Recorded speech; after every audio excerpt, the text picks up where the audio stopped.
जय श्री राम। आपका बहुत बहुत स्वागत है। कर्नाटक कांग्रेस में मुख्यमंत्री पद के लिए नए नए दावेदार आ गए हैं। कांग्रेस में जो झगड़ा डीके शिव कुमार और सिद्धारमैया के बीच लग रहा था, अब उसमें एक नया खिलाड़ी आ गया है, एक नया दावेदार आ गया है और अब बात सिद्धारमैया और डीके शिव कुमार से भी आगे बढ़ गई है और कांग्रेस की परेशानी पहले से कई गुना ज्यादा हो चुकी है, क्योंकि कर्नाटक कांग्रेस में एक नया गुट तैयार हो रहा है और उस गुट को इग्नोर कर पाना, नजरअंदाज कर पाना बड़ा मुश्किल है, क्योंकि इस गुट में 36 विधायक हैं और कांग्रेस के पास कुल मिला के 135 विधायक है। तो इधर उधर बात हुई तो सरकार ढह जाएगी। कर्नाटक कांग्रेस में इस वक्त सीएम उम्मीदवारों की दौड़ में एक नया नाम है जी परमेश्वर, जिनकी चर्चा हाल के दिनों में बहुत ज्यादा बढ़ गई है।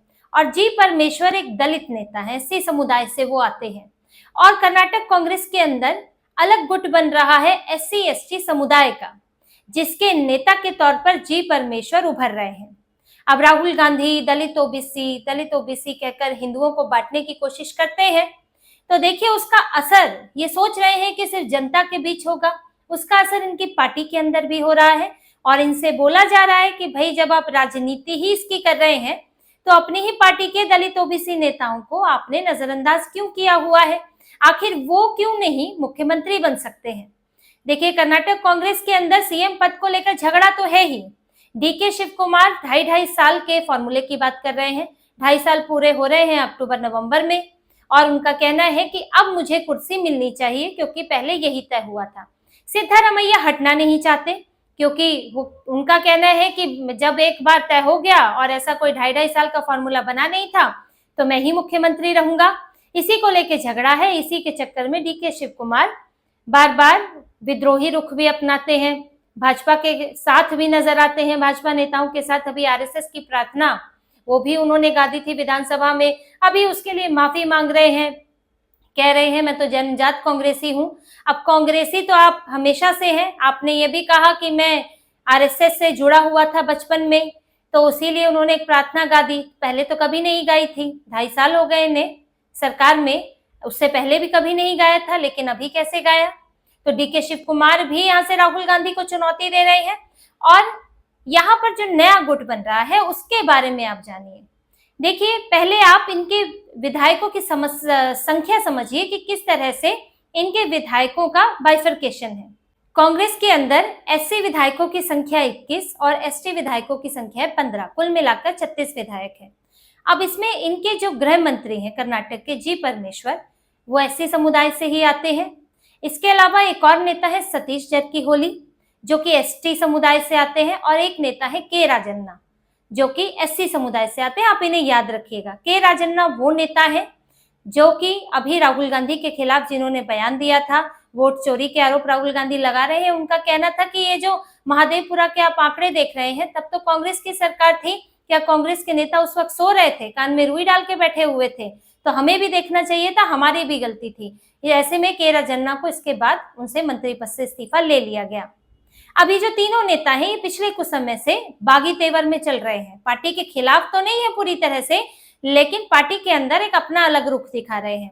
इसमें जी परमेश्वर को सीएम पद के लिए आगे बढ़ाया जा रहा है। अभी इसमें जो सबसे ताजा काम हुआ है वो ये है, जी परमेश्वर का जन्मदिन था, अगस्त की शुरुआत में ही उनका जन्मदिन था, तब एक आयोजन रखा गया जिसका नाम दिया गया परमोत्सव।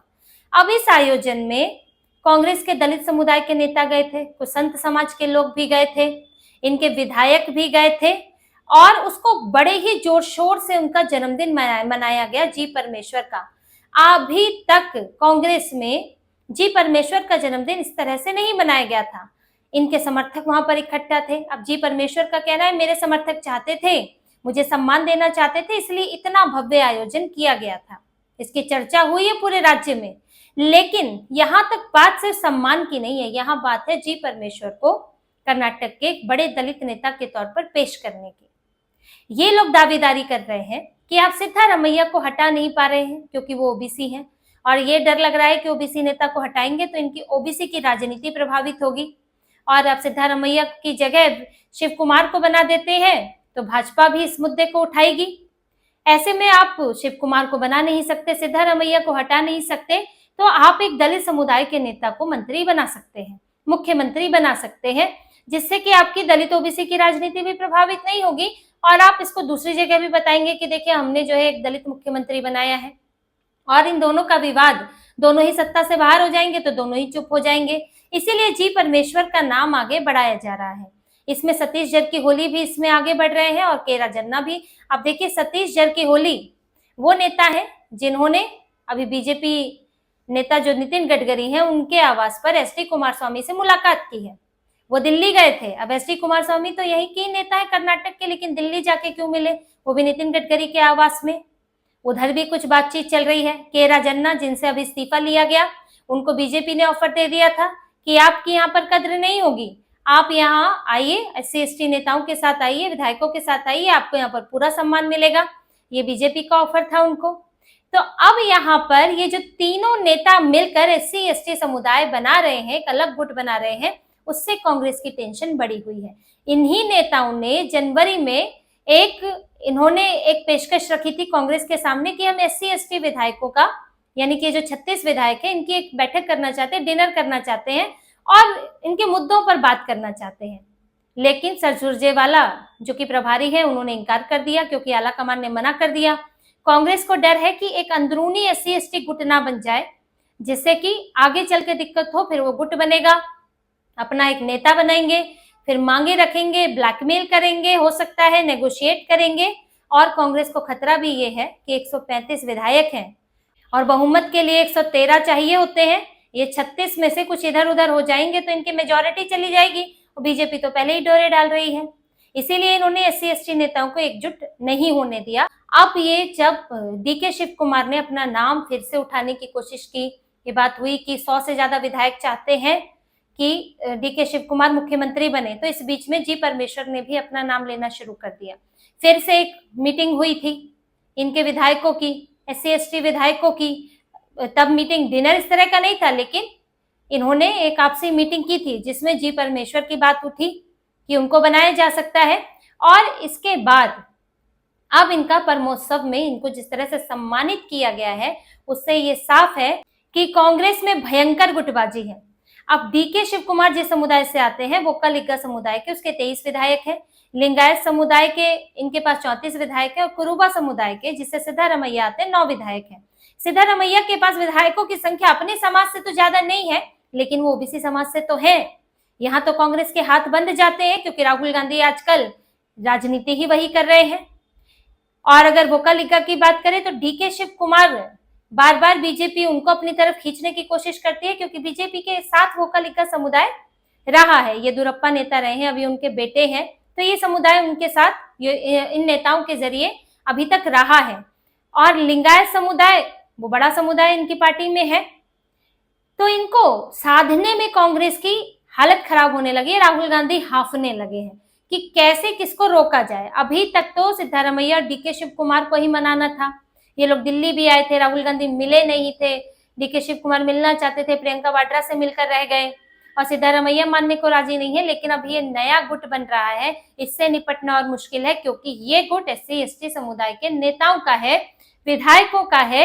राहुल गांधी ज्यादा जोर जबरदस्ती नहीं कर सकते हैं इनके साथ, क्योंकि इससे अगर एक ने भी बयान आपके खिलाफ दे दिया तो आपको मुसीबत होगी। अभी केरा जन्ना से इन्होंने एससी समुदाय से ही है, उनसे इस्तीफा ले लिया है, क्योंकि सिर्फ राहुल गांधी के खिलाफ उन्होंने बयान दे दिया था। इतनी तो इनकी सहिष्णुता है पार्टी के अंदर। राहुल गांधी जो है एक बयान देने वाले को इस्तीफा ले लेते हैं मंत्री पद से, और यहाँ दलितों की बात करते हैं। दलितों को कितना प्रतिनिधित्व है, कहाँ प्रतिनिधित्व है, आपने यहाँ दिया हुआ था तो वो भी छीन लिया है, उसकी चर्चा नहीं करेंगे। तो यहाँ जितना ये नजदीक आता जाएगा 2.5 साल वाला समय, उतना इस पार्टी की गुटबाजी और बढ़ती रहेगी। और इसमें बीजेपी की पूरी नजर है। डीके शिव कुमार से तो बात कहीं ना कहीं तो है ही संपर्क डीके शिव कुमार से, हालांकि वो इतनी देर कर रहे हैं कि बीजेपी तो अब एससी एसटी नेताओं को इनको ऑफर देने लगी है। केरा जन्ना को ऑफर दे दिया। ऐसे ही नहीं केरा जन्ना खिलाफ बोले थे, हो सकता है कि कल को कुछ फैसला भी ले लें, कोई विकल्प भी खोज लें। तो कर्नाटक कांग्रेस की स्थिति खराब है। 2.5 साल में मुख्यमंत्री बदले ना बदले, लेकिन 2.5 साल में सरकार बदलने की नौबत जरूर आ सकती है। ऐसे में राहुल गांधी को ये वोट अधिकार यात्रा के बाद बिहार से सीधे कर्नाटक ही जाना पड़ेगा या सुरजेवाला को फिर से भेजना पड़ेगा, जैसे पहले दौड़े दौड़े गए थे। गुटबाजी क्योंकि तेज है और हर नेता का अपना अपना दावा है, और अगर कोई भी नाराज हुआ तो उसको पार्टी के अंदर रोकना इनके लिए मुश्किल हो जाएगा। तो इसी तरह की और खबरें और विश्लेषण आपके लिए लाते रहेंगे। हमसे जुड़े रहिए, सब्सक्राइब कीजिए, कमेंट कीजिए। बहुत बहुत धन्यवाद। जय श्री राम।